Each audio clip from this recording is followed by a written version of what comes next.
우리 국가와 민족에게 그리고 가문과 가정에 기여하는 종교인가, 도움이 되는 종교인가 아닌가에 대해서 논란이 있어 왔습니다.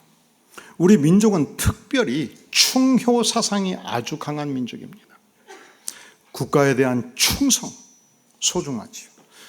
그래서 조선시대에 이 국가 권력을 향해서, 왕권을 향해서 도전을 해서 문제가 생기면요, 구족을 멸했습니다. 사돈네 8촌까지 수백 명을 땅에 묻었습니다. 또한 효사상이 중요하지요.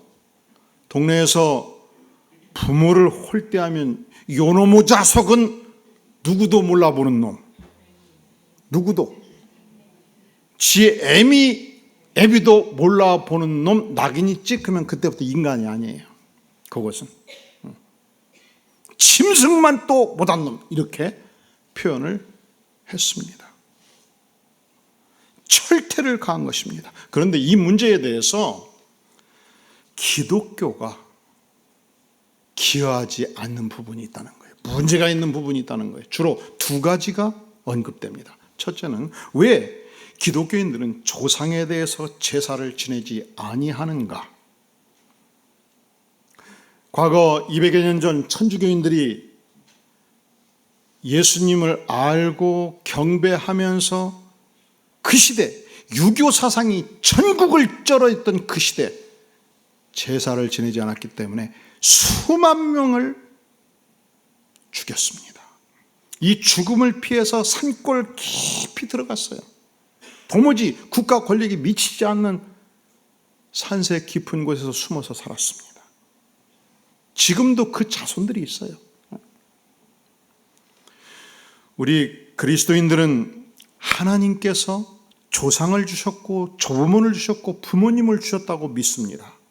그 은덕이 우리에게 미친다고 믿습니다. 하지만 우리가 제사상을 수십만 원 들여서 최고급 음식으로 준비했을 때, 그리고 비싼 와인을, 소주를 제사상에 부을 때, 그 맛있는 흰밥에다가 수저를 딱 꽂을 때, 그 굴비에 젓가락을 딱 얹어 놓을 때, 그 조상의 혼력이 와서 참으로 맛있다 하고 자시는가? 우리는 그 혼령이 와서 자시지 않는다고 믿습니다. 그러면 그렇게 열심히 제사 지내는 그분들에게 물어봐요. 과연 당신이 제사 드리는 그 증조 할아버지가, 그리고 당신의 부모님이 이 시간 혼령으로 오셔서 자시는가? 그러면 모른대요. 우리는 믿는 신앙 고백대로 살고 그분들은 알지 못하는 것을 향해서 제사를 드리는 것입니다. 하지만 하나님께서 우리에게 조상을 주셨고 부모님을 주신 것을 우리는 감사하지요. 그래서 세상을 뜨실 때 우리는 조상의 그 은혜를 추모하면서 제사 대신 추모의 예배, 추도의 예배를 드리는 것입니다. 만약에 그 혼령이 찾아와서 제사 음식을 드시지 않는다면 제사 대신에 추도 예배를 드린다고 해서 결코 조상에게 불효한다 말할 수 없습니다. 두 번째, 왜 세상은 기독교가 국가를 향해서, 민족을 향해서, 가문을 향해서, 부모를 향해서 충효하지 않는다라고 생각하는가? 바로 오늘의 본문의 말씀이에요. 오늘 본문 20절, 예수님이 식사할 겨를도 없이 대단히 분주하셨습니다. 22절, 그때에 예수님의 친족들이 예수님이 미쳤다는 소문을 듣고 몰려들었습니다. 31절, 예수님의 어머니 마리아와 동생들과 누이들이 예수님을 찾아왔습니다. 문제는 예수님을 만날 수가 없는 거예요. 왜냐하면 12제자 70문도 수만의 사람들이 에워싸고 있었기 때문에 그때 한 제자가 예수님께 나와서 말씀을 드립니다. 예수님, 당신의 어머니가 오셨습니다. 동생들이 왔습니다. 누이들이 왔습니다. 어떻게 할까요? 그러면 보통 면담하는 손님들을 물리치고 안방으로 오도록 하시게 하셔야 될 텐데 33절 누가 내 어머니며 동생이더냐 말씀하셨습니다. 34절 둘러 앉는 자들을 보시며 내 어머니와 내 동생들을 보라 말씀하십니다. 35절 누구든지 하나님의 뜻대로 행하는 자가 내 형제요 자매요 어머니니라.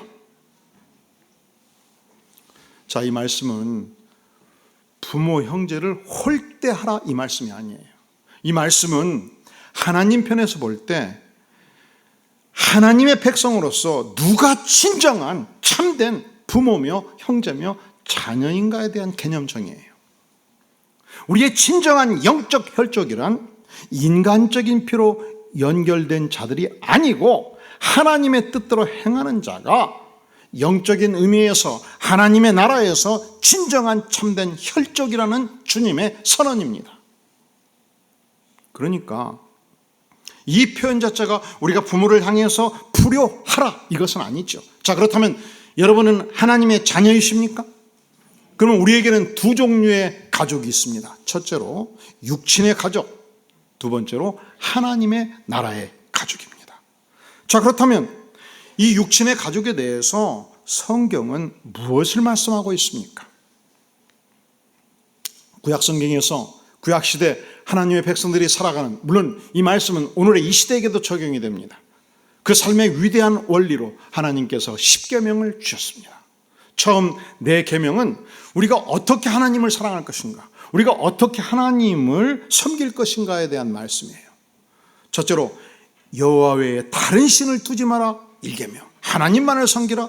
두 번째로 우상을 만들지 말고 우상을 섬기지 말라. 그래서 우리는 예배당 안에 그리고 가정 안에 각종 불교 신상들 비슷한 것을 갖다 두지 않습니다. 왜냐하면 이 계명에서 우상을 만들지 말고 우상을 섬기지 말라 하셨기 때문에. 세 번째, 여호와의 이름을 망령되이 일컫지 말라. 우리는 하나님의 이름을 소중하게 대합니다. 네 번째, 안식일을 기억하여 거룩하게 지키라. 우리가 왜 매주일이면 이곳에서 하나님을 예배하고 주일 거룩하게 지냅니까? 이것이 내가 하나님을 사랑합니다, 내가 하나님을 존경합니다, 내가 하나님을 따르겠습니다에 대한 신앙 고백이고 행동 양식입니다. 그리고 첫째로 하나님을 사랑하라, 두 번째로 영혼을 사랑하라. 이 두 번째 영혼 사랑을 어떻게 할 것인가? 5계명부터 10계명까지 주셨는데 그 첫 번째 계명이 뭐예요?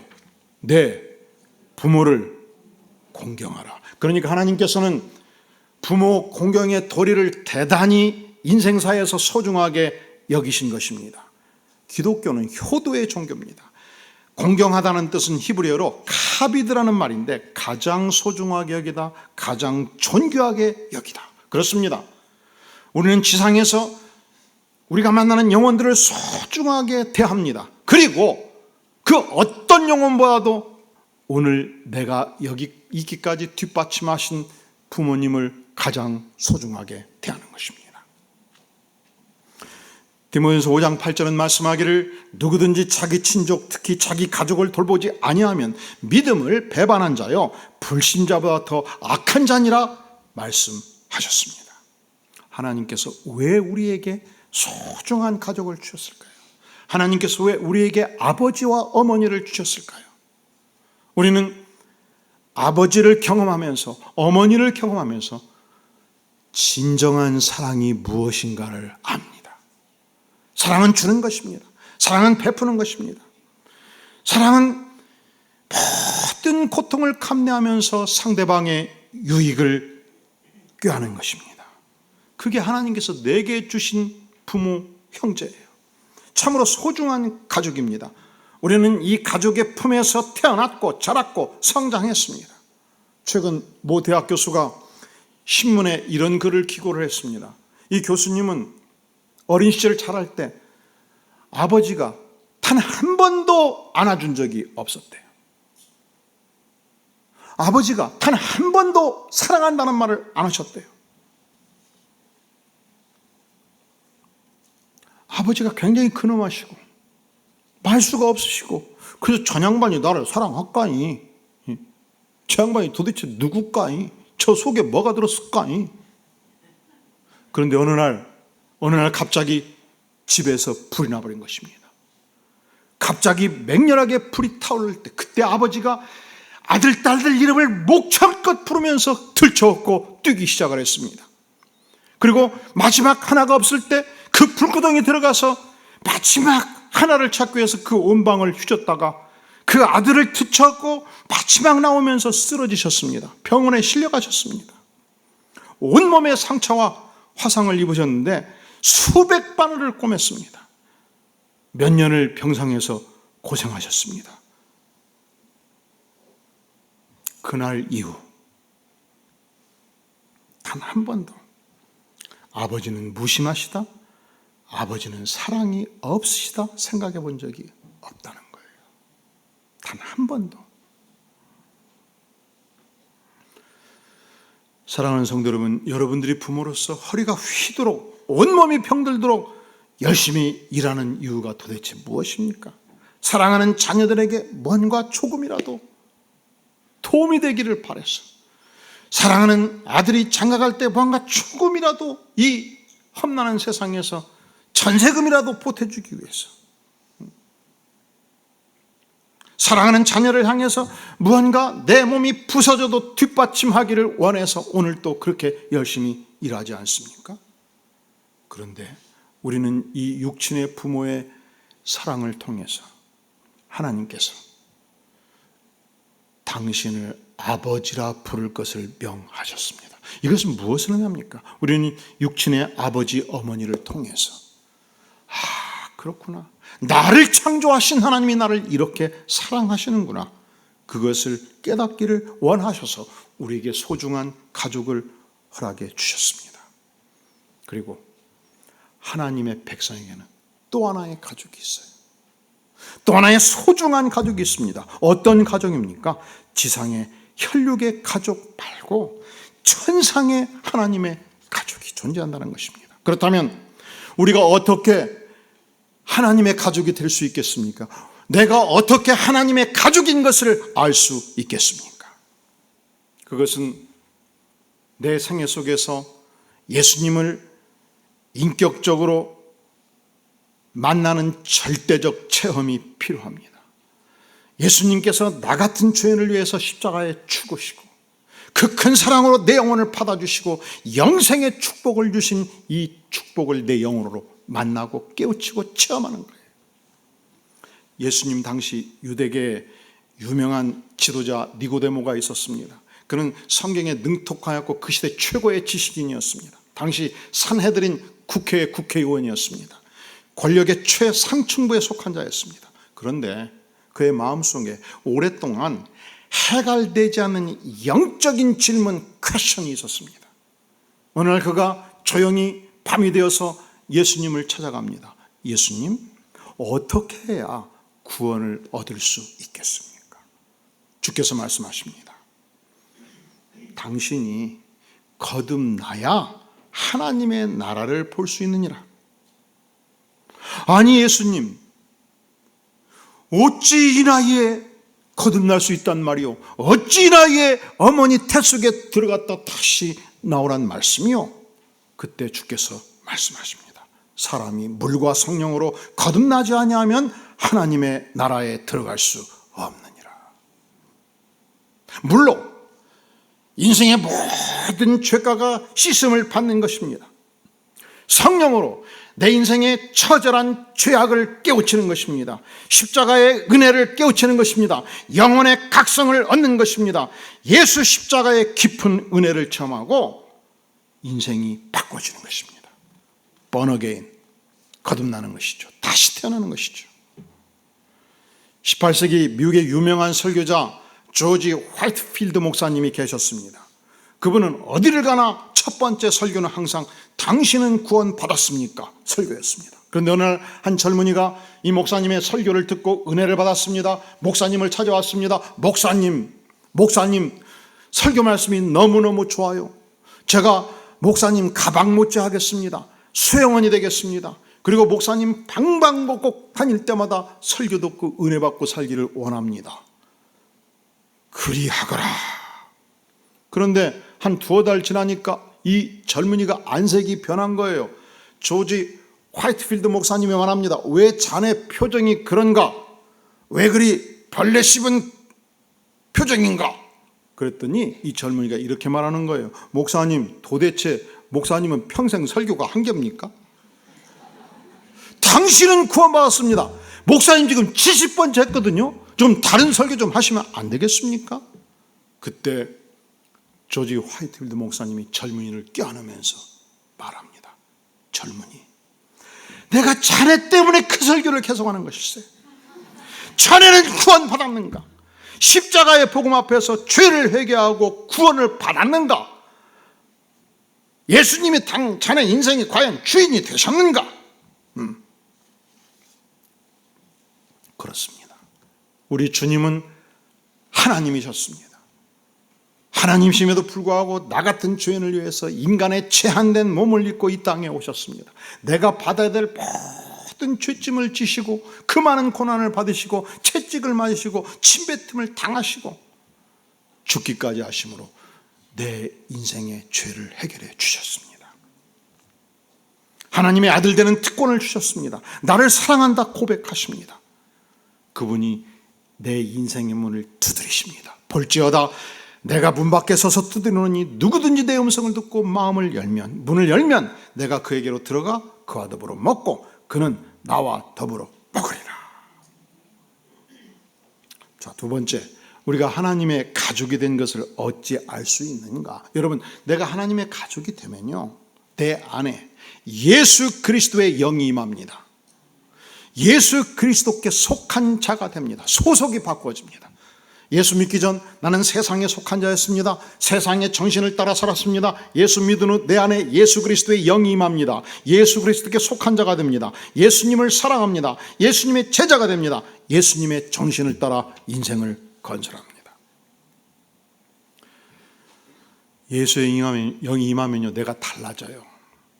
과거에 예수님을 모를 때 나를 공격하고 모함하고 해치는 자가 있으면 10배로 갚아줬습니다.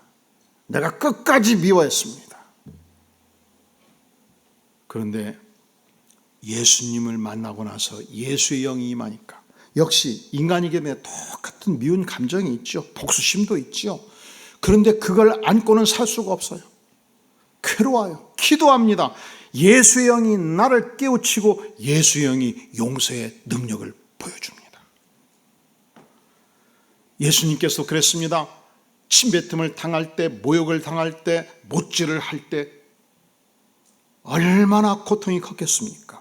그런데 이렇게 기도하십니다. 하나님이시여, 저들의 죄를 사하여 주옵소서. 자기의 죄를 알지 못함이니이다. 예수의 영이 임하면 내가 바꿔져요. 미움이 변하여 용서로 바꿔지고요, 증오와 원한과 분노가 녹아내리고요, 천국의 생명력이 내 안에서 새롭게 샘솟습니다. 기도할 적마다 성령이 내 마음을 바꾸어 주십니다. 여러분이 내일 출근하시는 분들은 3년, 5년, 10년 직장생활 하면서 이상하게 내가 승진할 때마다 모함하고 나를 해코지하고 나를 해친 자가 있을 거예요. 이게 인간 사회예요. 예수의 영이 임하면 여전히 미움이 있고 분노가 있고 고통이 있지요. 그런데 이상하지요. 기도할 적마다 주께서 내 안에 임하십니다. 용서의 능력을 주십니다. 이론은 그래, 이론은. 근데 덜 거듭난 자들이 있더라고요. 작은 부서에서 10년 일하면서 과장 시절 부장이 나를 해쳤습니다. 고가를 안 주었습니다. 그래서 내가 남들 승진할 때 3년, 5년을 고생했습니다. 그런데 세월이 바꿔졌습니다. 내가 잘 아는 힘있는 부사장이 오면서 내가 인사부장이 된 것입니다. 즉시 작은 부장을 가장 고생스러운 목포 지부의 한직으로 보내버렸습니다. 그리고 회사에서 만납니다. 아이고, 이 부장 이번에 발령 났더라고. 그거 좋은 데니까 열심히 일해봐. 그리고 돌아오면서 말합니다. 이 새끼 고생 좀 해봐라. 그런데 교회에서 안수집사예요. 아니지요. 이렇게 살아서는 안 되지요. 그러면 세상과 똑같지요. 제가 수출은행 7년 다녀보니까 예수 믿어도 끝까지 밟아버리는 사람이 있더라고. 아직 예수의 영이 덜 임한 것입니다. 우리가 구원의 영광을 알면, 예수의 생명을 알면, 예수의 영이 들어오면 달라져요. 그리고 직장에서 나의 동료와 상관과 부하들이 알아요. 야, 이 친구 진짜 믿는 친구네. 이 말이 무슨 말이에요? 가짜들이 많다는 얘기예요. 여러분, 직장에서 3년 이상이 지나면 8시간 이상 함께 일했기 때문에 속을 다 봐요. 여러분들이 예쁜 옷 입고 일주일에 한 번 교회에서 예배 딱 드리고 만날 때 최권사님, 정권사님 할 때는 잘 몰라요. 여러분, 권사가 중요한 것이 아니고 안수집사가 중요한 것이고 장로가 중요한 것이 아니고 내가 예수 그리스도의 영으로 살고 있는가, 내가 거듭난 인생인가, 내가 진실로 그리스도의 영과 능력을 덧입은 인생인가, 이것이 훨씬 더 중요한 것입니다. 손양호 목사님 여순 반란 사건 때 가장 사랑하는 아들 둘 고등학교 시절 친구 공산당원에 의해서 몽둥이로 처절하게 맞아서 죽습니다. 순교당합니다. 판사가 사형언도를 내려요. 그때 손양호 목사님이 탄원서를 냅니다. 그런데 아들입니다. 내 아들 둘을 죽인 저를 제가 양자 삼고 평생 같이 살겠습니다. 저에게 돌려주십시오. 내 아들을 나에게 돌려주십시오. 도대체 세상에 이런 일이 어떻게 있을 수 있는가? 그리고 진실로 사형수를 손양호 목사님 품에 돌려준 거예요. 눈 감을 때까지 이 양아들과 점상을 했습니다. 문제는 외삼촌이 올 때, 친삼촌이 올 때, 이웃들이 올 때 문제가 되는 거예요. 이 썩을 놈의 자식, 네가 감히 이 집안에 어디를 와? 네가 어떤 놈인데 나가 이 자식아. 그럴 때마다 온몸으로 아들을 보호했던 손 목사님, 어떻게 이것이 가능합니까? 예수의 영이 임하면 이 능력이 주의 백성들에게 나타나게 되는 것입니다. 예수의 영이 임하면 인간이 할 수 없는 그 일을 주께서 하게 해주십니다. 요한일서 4장 20절은 말씀합니다. 누구든지 하나님을 사랑하노라 하고 그 형제를 미워하면 이는 거짓말하는 자니 보는 바 그 형제를 사랑하지 아니하는 자는 보지 못하는 바 하나님을 사랑할 수 없느니라. 자, 예수 그리스도의 영이 임하면 내가 바꿔줘요. 미움이 변하여 사랑이 되고요, 징후가 변하여 용서가 되고요, 내 영혼 자체가 천국 백성의 아름다운 심령으로 바꿔집니다. 예수의 영이 임하면요, 이 예수 믿는 세계의 영적인 축복이 얼마나 큰가를 알기 때문에 강력한 증거자의 능력을 갖습니다. 예수님께서 내 안에 임하셔서 세상이 줄 수 없는 영혼의 평화를 누렸고 영혼의 평강을 누렸고 영생의 기쁨을 주께서 내게 주셨습니다. 이걸 어찌 나만 가질 수 있겠습니까? 바꿔지는 것이죠. 사마리아 여인이 그러하였습니다. 그는 소외된 여인이었습니다. 그는 대인기 피칭이 참으로 많은 여인이었습니다. 그런데 예수님을 만나고 이 은혜가 너무 커서 너무 기뻐서 그가 기피했던 모든 동네의 여인들을 불러 모읍니다. 내가 만난 예수를 보라, 구세주를 보라, 바로 여기 계시다 외치기 시작했습니다. 바꿔지는 거예요. 이번 여름 한 달 전 죽전안디옥교회 중고등부가 중도, 신안군 중도에서 수련회를 했습니다. 이 신안군 중도는 2000년 기독교 역사의 기적의 장소예요. 신안군 중도는 지금도 90% 이상이 예수님을 믿어요. 신안군 중도는 주일 오전에는 교회 외에는 갈 곳이 없어요. 다 문 닫아. 신안군 중도는 중도 전체가 금연지역이에요.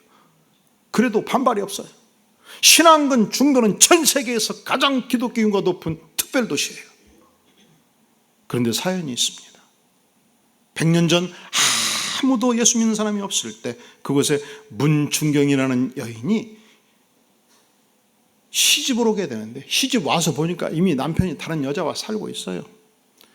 시집 오는 그날부터 소박 많은 여인, 그래서 남편 없이 시부모를 10년을 공양을 했습니다.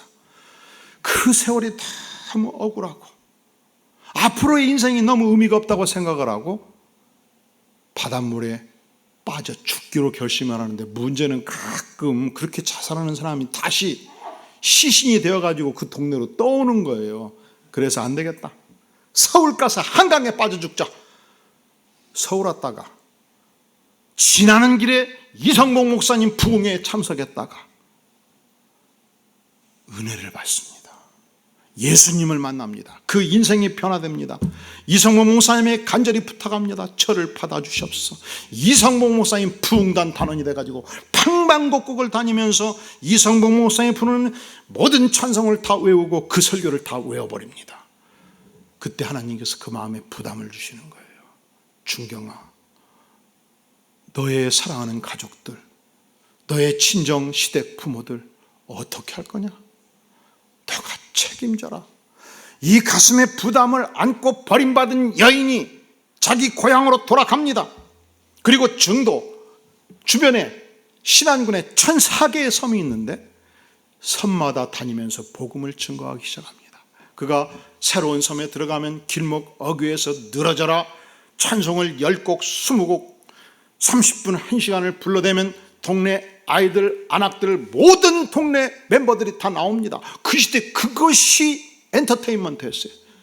그것이 영화관이었고 그것이 음악회였습니다. 대충 다 모인 듯 싶으면 그때부터 일장연석을 시작하는데 보통 2시간씩 했대요. 그럴 적마다 구원받은 영혼들이 나오기 시작했습니다. 기도처를 만들고 교회를 설립하기 시작했습니다. 아픈 자들이 문중경 전사님이 안수하면 나서버렸습니다. 죽은 듯 시신 처리하기 직전 문중경 전사에 나타나서 기도할 때 펄떡펄떡 일어섰습니다.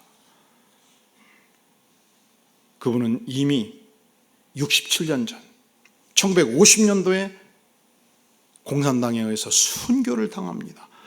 67년이 지났어요. 지금도 그 지역은 문중경 전사가 전설입니다. 그의 행동, 그의 증거, 그의 말씀이 지금도 구전되어 내려오고 있습니다. 그를 통해서 예수 그리스도가 지금도 증거되고 있습니다.